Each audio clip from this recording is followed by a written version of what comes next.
Combination Plaza. PNW Affliction, book number 3, by Chance Paladin, in the year 2020. All rights reserved. No portion of this book may be reproduced in any form without permission from author, except as permitted by U.S. copyright law. This is a work of fiction. Names, characters, businesses, places, events, and incidents are either the products of the author's imagination or used in a fictitious manner. Any resemblance to actual persons, living or dead, or actual events, purely coincidental. Content advisory is as follows. I write post-apocalypse stories, therefore portions of these stories are intended for mature audiences. Romance level. There's as much romance as you would expect in a typical post-apocalypse scenario. Explicit sexual acts, where included, are germane to the story and not intended to be gratuitous or fetishized. There isn't really any hard swearing worse than what you'd hear on cable. There is a moderate range of violence, as would be expected in a post-apocalypse story. However, the suffering aspects are not deliberately glamorized or embellished upon. Forward. As we get closer to the next phase in the inevitable cycle of war, peace, revolution, we notice more people looking for alternatives to the rioting and anarchy. They are tired of groups of 200 to 300 anarchists destroying cities, throwing Molotov cocktails, setting fireworks in Capitol buildings, launching fireworks into crowds of police, all while buffered by peaceful protesters. After all that, though, they still don't think it's funny to joke about hitting protesters with a car, even after they decide to take over freeways, block traffic for hours, and attack vehicles full of people. I agree that it isn't funny at all. These stories are more about being defensive, both literally and in mindset. About exhausting every other peaceful and lawful solution. About giving the other side every opportunity to choose peace over violence, and only when given no other option to let them know that they were not the only ones training. Chapter 1, Waking Up. Home, stronghold 6 months after the collapse, late spring, early summer. There I was, snuggled up in my bed, my AR next to me with all the furniture just how I like it. A fully loaded, full-size mag smacked into the mag well, propped up against my bedpost, like the good little freedom buddy that it was. Still had my old optic, though. Never did find a new optic, but I like this one, because I'd been using it for so long that I was comfortable with it. My rifle was a SWAT-style AR that was piston-driven instead of gas, so it could have a folding stock instead of just collapsible. We'd found the rifle hiding in an abandoned police station. We were clearing out in a part of the building that raiders had apparently missed. My team said I could have it, since they knew I had wanted this specific model half my life. Anyway, I'd been sleeping for a few hours of dreamless, peaceful sleep, and woke up to the agonizing sensation of sandpaper, peeling layers of skin off my face over and over again. Hi, kitty, I guess it's time to get up, huh? It was about 6 months after the collapse, and today wasn't an ordinary day. I woke up and went to the sink to half waterboard myself. Wash my face. Waterboarding is what I call washing my face with a wet washcloth, and then I checked the calendar. We used old school calendars to save what little solar electricity we could scrounge. The electrical grid was more down than it was up after the dam had been seized by the other side, and then seized by federal, and then shut down. We didn't mind. Not having power hurt the other side more than it did us anyway, so I checked the calendar off my wall, and it confirmed what I'd remembered. In the date and square, it said today was the day to do a welfare check on Combination Plaza. I checked my guard cat's food and water and topped both off. Then I gave the cat a pat on the head and continued gearing up.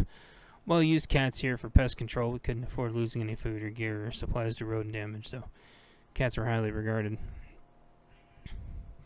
Getting ready to go for the day consisted of putting on thick but comfortable hiking boots and black gray digi-camo cargo pants with knee pad inserts that protected my sensitive knees.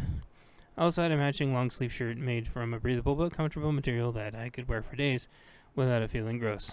With that, there was also a matching hat with our zone's patch on the front and our group's name on the back, and so I put that on. I put on my gun belt, which was like a heavy strap with an over-engineered buckle, nothing fancy. Then it was time to put on my WB, or inside the waistband gear. First, I snapped on the holster for my backup sidearm, which went on my right side. It was a paddle-style holster that form-fit to my side perfectly. A friend of mine on the farm had helped me remold the Kydex so there was room at the end of it for the momentary on-off flashlight, which was more or less permanently mounted to the accessory rail. My holster was designed so I could be active without it moving around and would still be comfortable all day.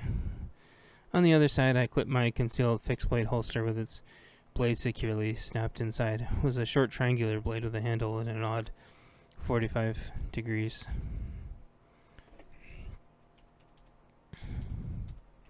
This helped both for concealability and comfort. The blade stayed there in case I needed it to help me clear my drawing arm if someone thought they were being smart by holding me down and blocking my draw. Worst case scenario, if I couldn't get to my gun arm to clear it, the knife was perfect for going to the carotid artery, as unfortunate as that was to think about. But this was the way things were now, and even though I'd had some of these tools before the collapse and even carried them, I knew the chances I would have had to use them were small. Since the events of the recycling plant, there had been many battles. With each one, there were more lessons and upgrades in gear mindset and training. So, for example, the single stack I used to carry with my lovely grenade grips, which was a 7+1, still with an extra extended 9-round mag within arm's reach, was now a backup that still stayed concealed, but it was used as a last resort. I could also use it to arm a second person if needed. It had saved my life many times, so it definitely wasn't going anywhere, with both my knife and a paddle holster clipped inside the waistband. How they were supposed to be, I cinched up the belt as tight as it would go. It would pretty much stay that way all day now with no problem, no matter how much I moved around. I could get it tighter if I needed to, but it would never get looser, which was great.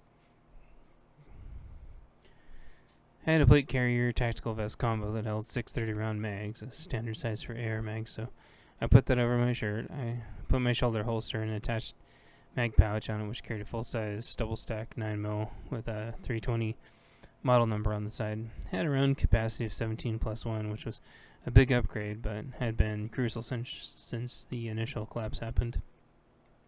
My carrier also had mag pouches on the side for extra pistol mags. I could carry a lot of ammo now, and comfortably.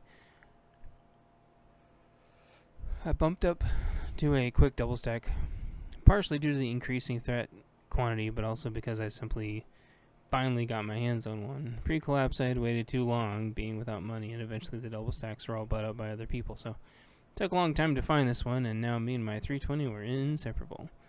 My friends had got it for me as a surprise, and so I was thankful. The plate inserts I used in the plate carrier were carbon nanotube soft body armor panels that weighed slightly more than a t-shirt, but provided enough defensive capacity to safely stop anything short of a 50 caliber round. The ceramic plates I had in the carrier got passed on to the next person, so they could be armored. That's how we did things around here. Traditional rounds like jacketed rounds and hollow points couldn't penetrate this armor at all, keeping in mind that all rifle rounds could typically defeat regular body armor due to the speed and overall pointiness. That being said, if a round was specifically designed to defeat armor, all it managed to do was damage the nanofibers of the armor a little bit. If damaged, these fibers each had memory and would seek to mate back with their originating fiber piece and essentially could repair themselves indefinitely. The only rounds the fibers couldn't handle were incendiary or tracer rounds due to the heat of the ammo generated. Thankfully for my armor, those ammo types weren't in very wide circulation. I mean, people did have them, they just didn't use them every day, so the likelihood that I would get shot with them was slim to none. This is all keeping in mind, obviously, if you were taking a lot of hits, you were doing something wrong anyway, so I wore a piece of that armor in the front, in my carrier, and one in the back, and another in a laptop sleeve of my backpack that I wore with me everywhere. That gave me extra protection in the back in case someone tried to snipe me there. Patting myself down, I checked to make sure my IFAK, or personal first aid kit, was there, and it was. I passed by my trusty flashlight and wallet and phone and keys, and everything seemed to be in order.